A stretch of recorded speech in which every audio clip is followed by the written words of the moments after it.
Ko'pchilik yana katta xato qilishadi, dog'larni yozda tushadi deb o'ylashadi. Aslini olganda 70-80% dog' yuzimizga tushish holati bu bahor quyoshida bo'ladi. Aynan nimaga? Birinchi navbatda bahorda organizmimizda juda ham ko'p o'zgarishlar bo'ladi. O'shani hisobiga deylik. Ikkinchi navbatda bizda ayni quyosh bahor faslida yozdan ham ko'proq kuydiradigan bo'lib tushadi. Juda ham ko'pchilik o'ylaydiki, "Men yozda kuyib ketaman" deb. Yo'q. Aslida siz bahorda dog'i ujud tushirib olgan bo'lasiz. Yozga kelib u to'qrolashadi va siz ayni yoz faslida bilgan bo'lishingiz ham mumkin. Lekin asosiy dog' 70-80% odamlarda ayni bahor faslida, ayni o'sha aprel-may oylarida tushadi.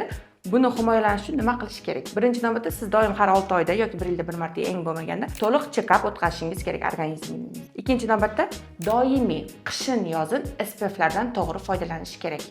Ya'ni SPF ertalab surib 24 soat himoya qiladigan joyi yo'q. SPF surilgandan keyin 3-4 soatgacha maksimum himoya vazifasini bajaradi. Undan keyin esa 3-4 soatdan keyin har doim yonimizda sumkamizda olib yurib SPF ni yangilashimiz kerak. Dog' agar siz dog'ni tushirib bo'ldingiz, yuzingizda dog' paydo bo'ldi, endi nima qilish kerak? Baribir SPF larni to'xtatmaysiz. Nima uchun? Terimizdan ham dog' kuyish foizi balandroq hisoblanadi. Teringiz kuyadi, sal qorayasiz, dog' kuyadi, 2 barobar qora rangda bo'ladi.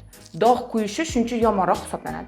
Agar yuzingizda vistrushkalar, pigmentatsiyalar bo'lsa, doimiy ravishda agar pigmentatsiya bo'lmasa ham SPF surib yurishingiz shart hisoblanadi. Farqlari bor SPFlarni albatta. Stick ko'rinishda bo'lsa ham, krem ko'rinishda bo'lsa ham, CC kremlar bo'lishi mumkin. Ularning darajasi bor. Ya'ni 15, 20, 35, 50 o'sha darajasiga qarab farq qiladi, lekin asosan bizni klimatni hisobga olgan holda o'rtacha 3 soat himoya qila oladi deb olish kerak.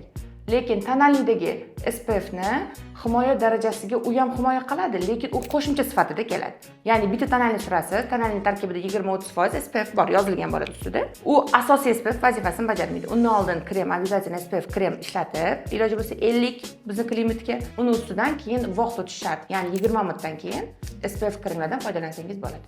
Agarda to'g'ridan-to'g'ri SPF kremlardan keyin tonalning vositasini hech qanaqa daqiqalar o'tmasdan surib olsangiz, SPF hali ishlashga ulgurmaydi va u sizni himoya qila olmaydi.